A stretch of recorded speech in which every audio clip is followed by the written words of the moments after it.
देश में आज आए इलेक्शंस के नतीजों के बाद बीजेपी और एनडीए की बल्ले बल्ले हो गई है। महाराष्ट्र में बम्पर जीत के अलावा यूपी में भी बीजेपी को काफी फायदा हुआ है। यूपी उपचुनावों में एनडीए को 7 सीटों पर जीत मिली है, तो वहीं सपा 2 सीटों पर ही जीत सकी।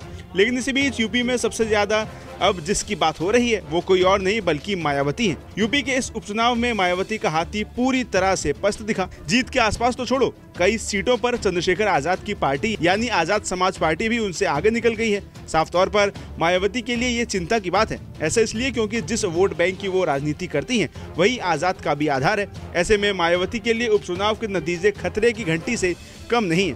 वहीं अगर चुनाव आयोग की तरफ से मिले आंकड़ों की बात की जाए तो 9 सीटों पर बीएसपी को सिर्फ 1,32,929 वोट ही मिल सके हैं। गौर करने वाली बात है कि लोकसभा चुनावों में काफी हल्की दिखी बसपा ने इस उपचुनाव में दमदार तैयारी की थी। वहीं लोकसभा चुनाव में बसपा को 0 सीटें मिली थी। यूपी की सियासत में किसी भी दल का खेल बनाने और बिगाड़ने में दलित वोटर की भूमिका अहम है।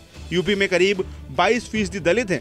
वहीं 2024 के लोकसभा चुनाव में बसपा यूपी की 79 सीटों पर चुनाव लड़ी थी और मात्र 9.39% ही वोट पा सकी थी। वहीं इसके बाद मायावती ने जम्मू कश्मीर और हरियाणा के चुनाव में भी किस्मत आजमाई थी। हरियाणा और जम्मू कश्मीर के विधानसभा चुनाव के नतीजों ने दिखा दिया था कि मायावती की दलित वोटरों से पकड़ ढीली हो रही है। वहीं इसके बाद यूपी में भी मायावती को काफी उम्मीद थी, लेकिन इसके बाद भी कुछ नहीं हो सका और लगातार बसपा का हाथी वेंटिलेटर पर है। इसके साथ ही आपको बता दें कि आखिरी बार बसपा यूपी उपचुनाव में 2010 में जीत दर्ज की थी, तब मायावती प्रदेश की मुख्यमंत्री थी। वहीं अगर यूपी की सभी 9 सीटों पर नजर डालें तो मीरापुर में एनडीए गठबंधन यानी आरएलडी को जीत मिली है। यहां से मिथिलेश पाल जीते हैं, जबकि सपा की सुंबुल राणा को हार का सामना करना पड़ा और वो दूसरे नंबर पर रही। लेकिन बसपा उम्मीदवार शाहनजार 5वें नंबर पर दिखे।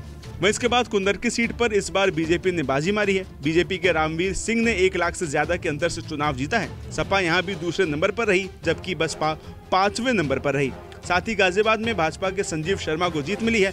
सपा के सिंह राज जाटव दूसरे नंबर पर रहे। यहाँ बसपा उम्मीदवार तीसरे नंबर पर रहे। इसके बाद खैर सीट पर हुए उपचुनाव में बीजेपी के सुरेंद्र दिलेर को बड़ी जीत मिली। सपा की चारू दूसरे नंबर पर रही। यहाँ भी बसपा तीसरे नंबर पर ही रही। इसके बाद करहल में सपा को जीत मिली। यहाँ से तेज प्रताप यादव करीब 14,000 से ज्यादा वोट से जीते।